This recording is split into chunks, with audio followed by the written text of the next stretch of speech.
नमस्कार, मैं हूं आपके साथ मयंक। देखिए, आज 12 तारीख है और पिछले 24 घंटे के अंदर खास तौर पर बीती रात क्या बड़े डेवलपमेंट्स हुए हैं जंग को लेकर, ये मैं अपडेट आपको बताऊंगा। देखिए, बहुत बड़ी खबर, एक ऐसी खबर जिससे मैं इस वीडियो की शुरुआत करना चाहता हूं। मैं आपको बताऊंगा रात भर कहां कहां हमले हुए, लेकिन उसके पहले एक बड़ी खबर की चर्चा ज़रूरी है। देखिए, कनाडा में अमेरिकी कॉन्सुलेट पर, अमेरिकी एम्बेसी पर फायरिंग की जाती है और उस पर हमला होता है।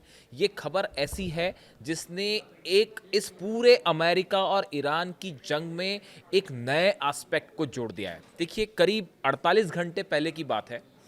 डोनाल्ड ट्रंप को, अमेरिका के राष्ट्रपति को, CIA यानी अमेरिका की जो खुफिया एजेंसी है, उसकी तरफ से एक रिपोर्ट सौंपी जाती है और इस रिपोर्ट में दावा किया गया था, जो बेहद परेशान करने वाला अमेरिका को।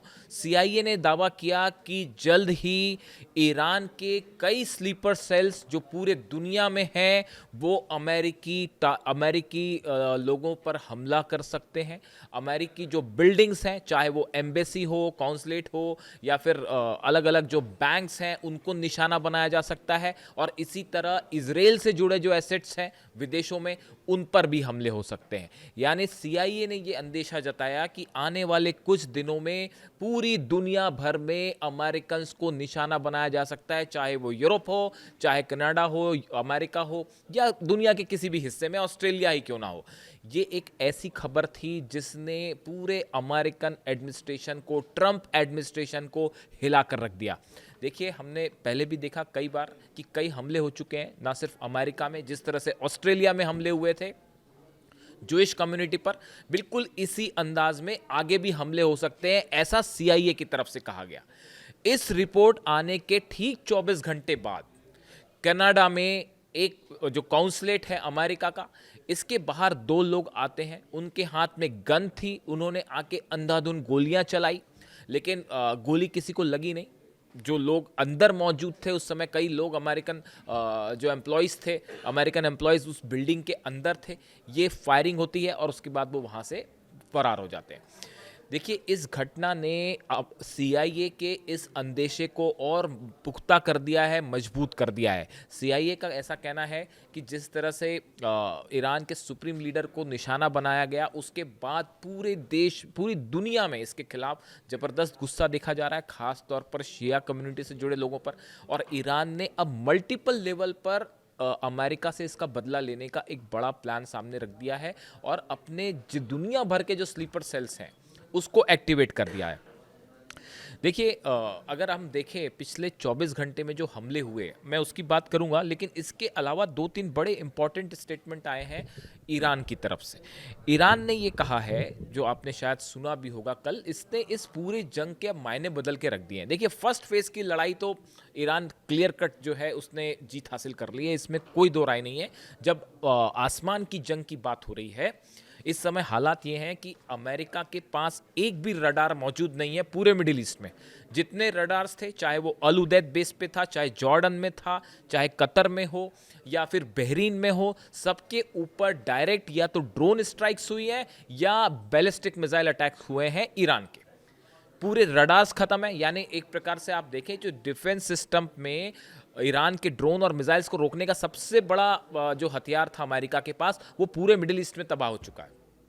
उसके अलावा जो डिफेंस सिस्टम से थार्ड मिसाइल्स, 4 थार्ड सिस्टम तबाह है। मैंने पिछले वीडियो में आपको बताया, थार्ड मिसाइल्स की भारी कमी हो गई है। यानी अमेरिका के सामने समस्या ये है कि अब खुद को बचाए या अरेबियन देशों को बचाए, जो कि शुरू से अरब देश कह रहे थे कि हमला मत करिए वरना मुश्किल हो जाएगी।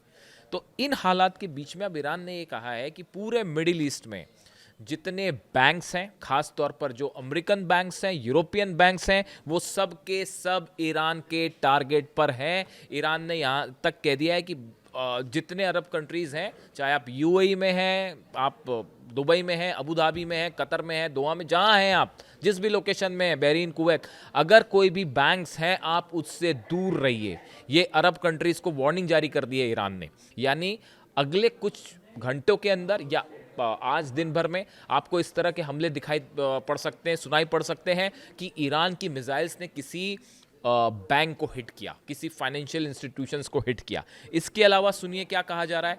ईरान की तरफ से वार्निंग दी गई है कि जितनी मल्टीनेशनल कंपनियां हैं, जो कि खास तौर पर अमेरिका से जुड़ी हुई हैं।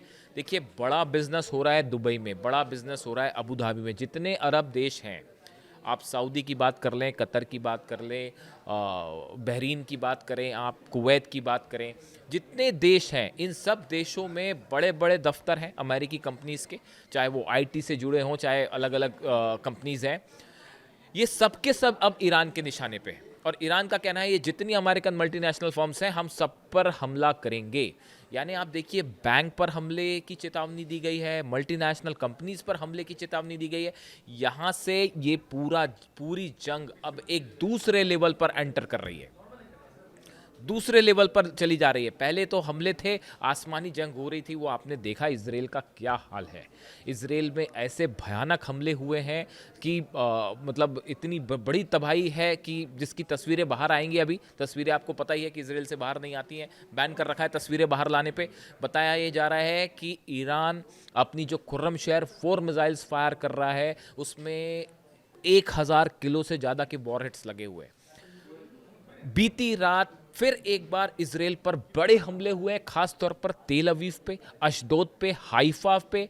ये वो शहर हैं, 3 जगह जहां पे सबसे ज़्यादा, और बीरशेबा, ये 4 जगह हैं जहां सबसे ज़्यादा मिसाइल्स गिरे हैं। और बताया जाता है कि करीब 3000 के आसपास बिल्डिंग्स ऐसी हैं इजराइल में जिनको नुकसान पहुंचा है। अब आप सोचिए कि किस लेवल की कैजुअलिटी वहां पर हो सकती है और कितने लोग घायल हो सकते हैं। पूरे तेल अवीव में, पूरे इजराइल में अस्पताल भरे पड़े हैं घायलों से। ये हालात है। पूरी कैबिनेट बंकर से निकल रही, कोई वीआईपी जो है शख्स बाहर आने को राजी नहीं है। और अब तो मिसाइल्स खबरें ये भी आ रही हैं कि वो बंकर फाड़ के अंदर चली जा रही हैं। ये इजराइल की सिचुएशन है। अब देखिए, ये जो नए डेवलपमेंट्स हैं, बैंक पर हमले और अगर मल्टीनेशनल फर्म्स पे हमले होते हैं, ये एक इकोनॉमिक वॉर की शुरुआत करेगा। अभी तक देखिए, जो वॉर हो रहा था, ट्रेडिशनल हथियारों से जंग हो रही थी कि एयर फोर्स वर्सेस ईरान की मिसाइल्स, ये चल रहा था। उसमें ईरान ने 12 दिन होते होते जीत हासिल कर ली है, इसमें अब कोई शक नहीं है, ऐसा एक्सपर्ट मान के चल रहे हैं। डोनाल्ड ट्रंप के जितने प्लान थे वो फेल हो चुके। सत्ता चेंज करना वो पूरी तरह से फेल हो चुका है। चाह रहे थे कि नया सुप्रीम लीडर उनके मन मुताबिक हो, पूरी तरह से फेल हो चुका है। सोच रहे थे ईरान सरेंडर करेगा, दूर दूर तक कोई सवाल नहीं है। सरेंडर करना तो छोड़ने की बात है। यहाँ तो 12 देश में दनादन मिसाइल्स बज रही हैं और कोई कुछ नहीं कर पा रहा। वो बोलते जा रहे हैं, रिक्वेस्ट करते जा रहे हैं, और फिर कल दुबई पे एयरपोर्ट पर हमला हुआ। आपने देखा कतर में किस तरह से हमले हुए, दोहा में कैसी भयानक स्ट्राइक्स हुई हैं कल, और धमाकों की आवाज़ें सुनाई गई। यानी अरब देशों पर भी लगातार हमले जारी हैं। जो ईरान ने पहले कहा था, ये बात जो अब्बास अराक्ची साहब की तरफ से बयान आया था कि इस दिन के लिए ईरान पहले से तैयार था। इस दिन के लिए ईरान ने पहले से तैयारी कर रखी थी कि अगर सुप्रीम लीडर पर निशाना होता है या बड़े हमले होते हैं तो कैसे काम किया जाएगा। वो सारे के सारे 21 यूनिट्स में, मैं पहले भी बता चुका हूं कि कमांडर्स जो हैं 21 यूनिट में बटे हुए हैं, सबके पास मिसाइल्स हैं, सबके पास ड्रोन है, और वो अपना फायर कर रहे हैं। अब आप उनके बीच में कोई कम्युनिकेशन ही नहीं है। कम्युनिकेशन इसलिए नहीं है क्योंकि कम्युनिकेशन करेंगे तो लोकेशन ट्रैप होगी और उन पर हमले हो जाएंगे, इसलिए आपस में कोई कम्युनिकेशन ही नहीं है। अब सबको कहा गया है कि जब तक आपके पास हथियार है आप फायर करते रहिए, यानी जंग रुकने का कोई संभावना ही नहीं है। और इस बीच डोनाल्ड ट्रंप को लेकर अली लारीजानी साहब की तरफ से कल जो बयान आया है, उसमें उन्होंने कहा, सिक्योरिटी काउंसिल के जो सचिव हैं उन्होंने कहा कहीं डोनाल्ड ट्रंप ही अब निशाने पर ना आ जाए। जिस तरह से जो नए सुप्रीम लीडर हैं मुश्तबा, उनको लेकर जिस तरह से थ्रेट्स आ रही थी अमेरिका से, उसका जवाब दिया है अली लारीजानी ने, और ये कहा है कि कहीं डोनाल्ड ट्रंप ही निशाने पर ना आ जाए। यानी एक प्रकार से सीधा डोनाल्ड ट्रंप को जो है वो धमकी दी गई है। अब देखिए, ये बात हुई डोनाल्ड ट्रंप की और ईरान की। अब इस बीच में ये जितनी सीज फायर की कोशिशें थी, सीज फायर की कोशिश हर लेवल पर हुई। 12 अरब देशों ने ईरान से बात करने की कोशिश की कि बस करिए, अब और मिसाइल मत मारिए।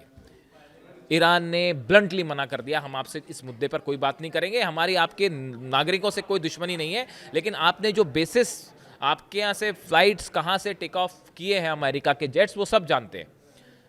अल उदैद बेस पर कितने अमेरिकन फाइटर जेट्स खड़े हुए थे, सऊदी में कितने खड़े हुए थे, बहरीन में अमेरिकन नेवी क्या कर रही थी, जॉर्डन में जो है वो F-35 और F-15 जेट्स क्या कर रहे थे, कुवैत में जो है वो किस तरह से हथियार लैंड हो रहे थे, ये सब चीज़ों की एक एक जानकारी ईरान के पास है। और ईरान ने कहा कि इन सब की वजह से ही हमारे सुप्रीम लीडर पर हमला हुआ है और अब ये जंग नहीं रुकेगी और बदला पूरा लिया जाएगा। तो वे अरब देशों पर हमले की बात है। सीज फायर वाली बात अरब देशों की ठुकरा दी गई। ट्रंप ने बात की, पुतिन से कहा गया है कि पुतिन से रिक्वेस्ट की गई कि आप किसी तरह से ईरान को रुकवा दीजिए। बताया जाता है कि उसके लिए भी पुतिन के बात करने के बाद भी ईरान तैयार नहीं है सीज फायर को, यानी सीज फायर वाली जो कोशिश है वो सिरे से खारिज कर दी गई है।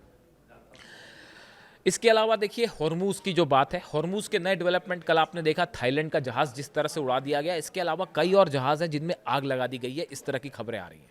सैकड़ों जहाज हॉर्मूज में मौजूद हैं। अमेरिका की तरफ से कह दिया गया है कि हम इन जहाज़ों को सिक्योरिटी नहीं दे सकते। वहाँ पे वो जो 30 किलोमीटर का स्ट्रेच है, 35 किलोमीटर का स्ट्रेट ऑफ हॉर्मूज, वहाँ पे किसी भी जहाज़ को एस्कॉर्ट करना संभव ही नहीं है। अगर आप वहाँ पे कोई किसी तरह के भी एस्कॉर्ट करने के लिए जहाज़ पहुँचते हैं, वो सीधा ईरान की मिसाइलों के निशाने पर आ जाएंगे और इस सूरत में उन्हें बचाना मुश्किल हो जाएगा। यानी कोई हिम्मत नहीं कर पा रहा है कि वहाँ पे अब आगे क्या किया जाए। हॉर्मूज में वही होगा जो ईरान चाहेगा। पूरे दुनिया का ऑयल, गैस सब रुक सकता है, रुक ही गया है, रुक क्या सकता है। और आने वाले समय में अगर ये कंटिन्यू रही स्थिति तो इसका अंजाम क्या हो सकता है वो आप सोच के देखिए। थाईलैंड के जहाज़ पर जिस तरह से हमला हुआ, मिसाइल्स आके गिरी, आग लगी, कुछ यात्री उसमें गायब हैं, कुछ लोगों को जो क्रू मेंबर्स थे कुछ गायब हैं, कुछ को ओमान ने बचाया है। ये शायद बिना परमिशन के पहुंच गया था वहाँ पे और ईरान ने उस पर हमला कर दिया। यही डर सता रहा है सारे जहाज़ों को जो लाइन लगा के खड़े हैं, जिसमें पता नहीं कितने अरबों डॉलर का जो है वो क्रूड ऑयल है, लेकिन कोई वहाँ से गुजरने की हिम्मत नहीं कर रहा। फारस में ईरान को कोई चैलेंज नहीं कर सकता। वो मतलब ऐसा है कि शेर की गुफा में जाके आप शेर से लड़ाई करें और उसमें जीतना मुश्किल है। जितने हॉर्मूज में, फारस की खाड़ी में, ख़ास तौर पर हॉर्मूज में समंदर के अंदर माइंस बिछा दी गई है। यानी ऊपर जहाज आएगा, कहाँ माइन बिछी है कोई नहीं जानता और वो तबाही की कगार पे।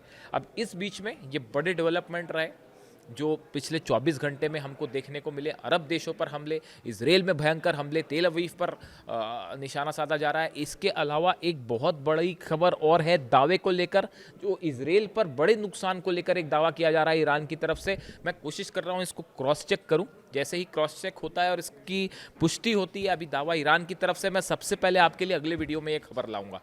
इजराइल को अब तक के सबसे बड़े नुकसान का दावा हो रहा है। मेरे अगले वीडियो में ज़रूर देखें, कमेंट करके बताएं कैसा लगा video. Thank you so much.